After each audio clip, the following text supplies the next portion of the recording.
자, 이번엔 행정안전부로 시선을 옮겨보죠. 행정안전부 내 경찰 업무 조직인 경찰국이 출범했습니다. 행안부 경찰국 간판을 달아서 행안부는 감개무량하다 이렇게 얘기했고 국가경찰위원회는 엄중한 태도를 이어가고 있습니다. 그 목소리 함께 영상으로 보시죠. 수많은 난관을 겪고서 오늘 소중한 경찰국이 출범했습니다. 이제 이 경찰국에는 입직 경로는 없고 우리 하나의 경찰 그리고 국민을 위한 경찰만이 존재할 뿐입니다. 법령상, 입법 체계상 문제점을 계속 제기해 왔습니다. 그럼에도 그러한 의견이 반영되지 않고 시행되는 것에 대해 유감을 표하며 치안 행정의 적법성 회복 방안을 적극 검토하겠습니다. 네, 행안부 경찰국 간판을 달았지만 위헌, 위법 논란이 이어지고 있습니다. 자, 일단 이게 좀 감개무량할 일입니까?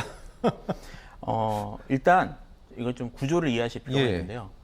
현재 지금 경찰국 설치에 대한 이제 그걸 옹호하는 입장에서의 가장 중요한 이유는 비대위적 경찰권을 선출된 민주적 권력인 그 대통령 이하 정부가 이거를 이제 수직적으로 통제하겠다는 게 가장 큰 이유입니다. 사실 뭐 어느 정도 일리가 있는 말이긴 합니다만 그 거대한 조직인 경찰을 국가가 직접 통제하는 것, 특히 이제 대통령이 직접 통제하는 것이 또 가지고 올 수 있는 여러 문제점들 때문에 이제 검경수사권 조정이 이야기 되면서 경찰개혁 부분에 있어서는 그 부분을 경찰위원회를 설치하는 식으로 국가경찰위원회를 설치해서 국가경찰위원회를 통해서 이제 그 견제하는 방식으로 사실은 기본적인 모형이 디자인이 되어 있거든요.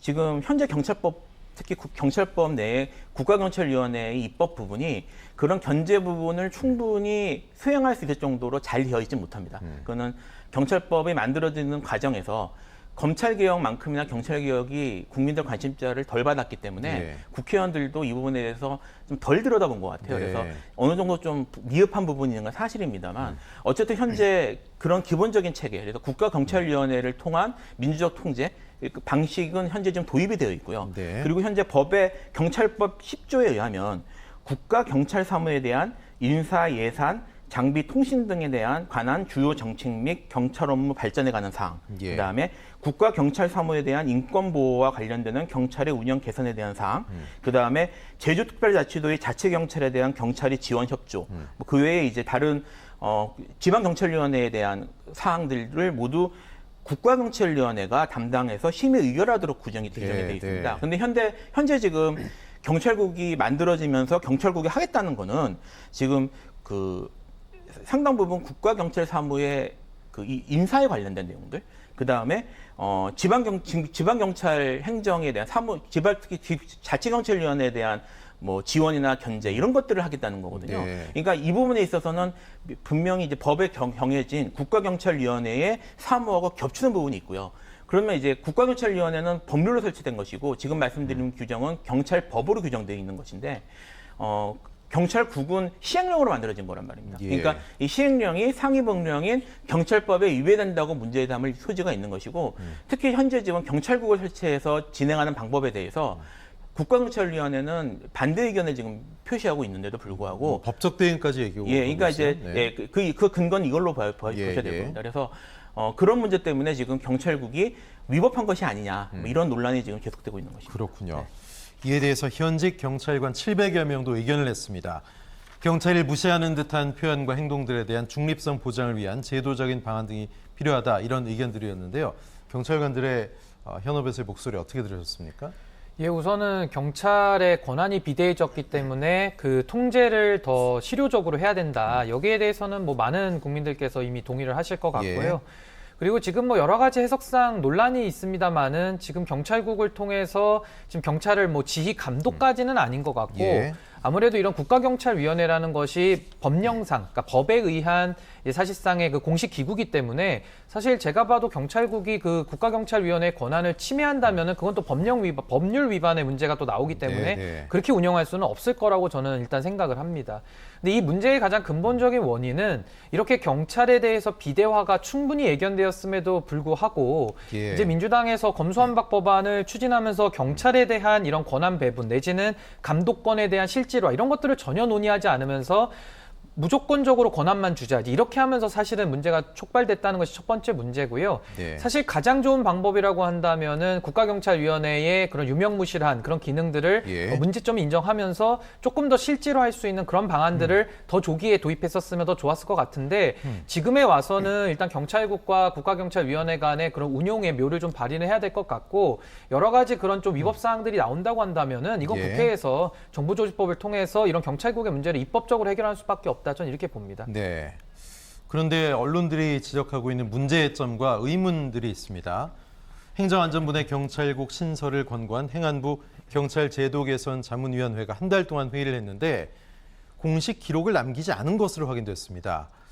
하다못해 이 반사회를 해도 회의록을 남기는데 글쎄요. 공공기록물관리법에 따라서 회의록 작성 의무가 있는 게 아닌가 싶은데 어떻게 보십니까? 위법의 소지가 있는 거 아닌가요?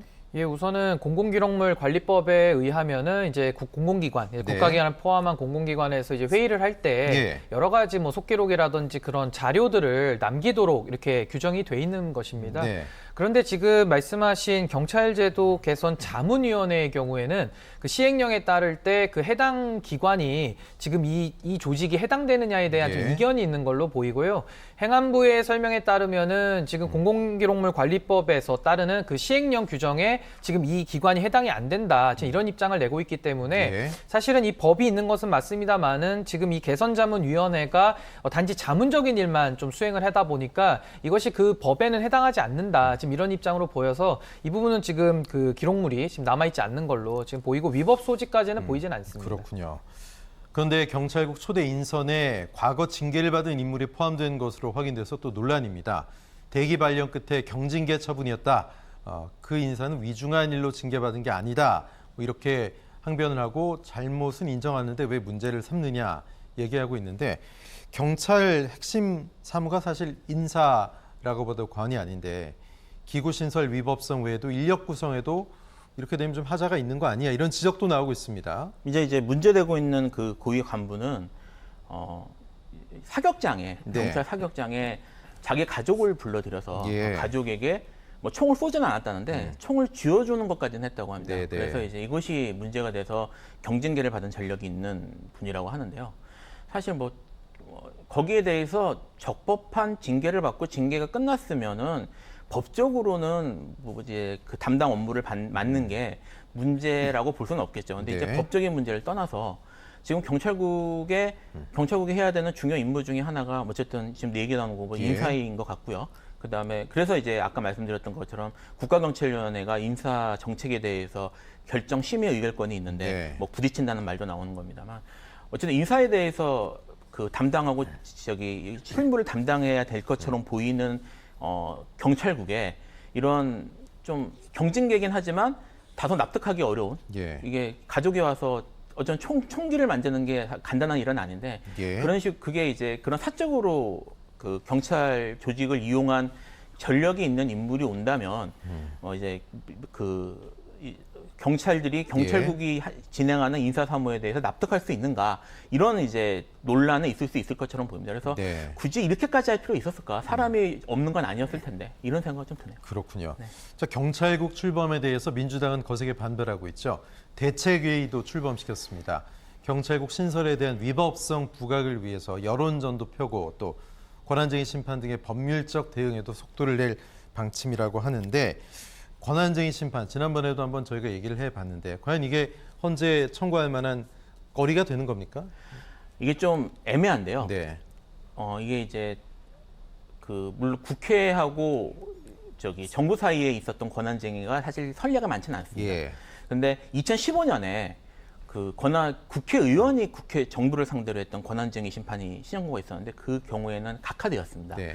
그러니까 이제 정부의 그 입법이나 정부의 행정이 직접적으로 국회의원의 표결권을 침해하는 건 아니다라는 그 직접성 때문에 이제 부정이 되었는데요. 네. 지금 이 의견 현재 지금 현재 판례대로라면 민주당 국회의원이 이거를 청구할 수는 없고 예. 국회 자체가 국회 의결을 통해서 뭐 행안부 이제 행안위원회나 아니면은 예. 법사위가 이거를 담당해서 진행을 해야 될 것처럼 국회 전체의 사무로 진행해야 될 것 같은데 네.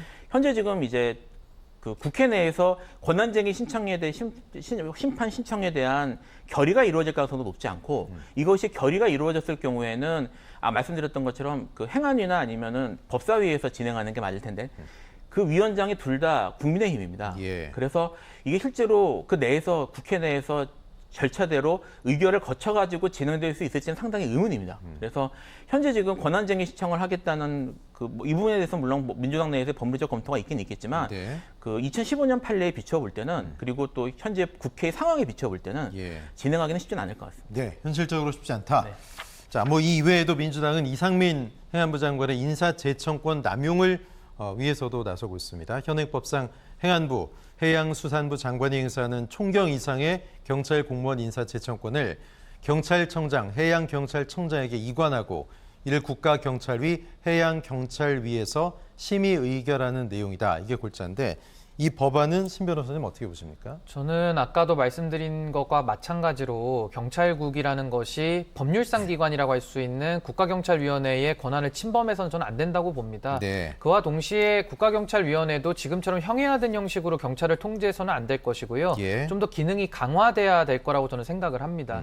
다만 지금 민주당이 구상하는 것처럼 뭐 총경 이상의 인사를 할 때 행안부 장관의 아예 영향력을 배제시키려고 이제 네. 이런 식의 법안을 만드는 것인데 사실 모든 그 기관이라는 것이요. 그 뭐 법무부도 마찬가지입니다만은 그 인사는 사실 상위 부서에서 하는 겁니다. 그러니까 검사도 인사는 법무부 장관이 하는 것이고요. 예. 이런 총경에 대한 인사도 행안부 장관이 하는 것이 맞습니다. 그러니까 지금 어떻게 보면은 여러 가지 우려처럼 행안부 장관이 직접적인 경찰의 업무를 장악하거나 통제할까 봐 좀 우려하는 것인데 그건 그거대로 국가경찰위원회를 통해서 막는 것이 필요하겠고요. 다만 행안부 장관의 인사권까지를 배제시키는 이런 법안은 좀 무리한 거 아니냐 저는 이렇게 보고 있습니다. 알겠습니다. 자, 두 분과는 말씀 여기까지 나누겠습니다. 김필성 변호사, 신인규 변호사였습니다. 감사합니다.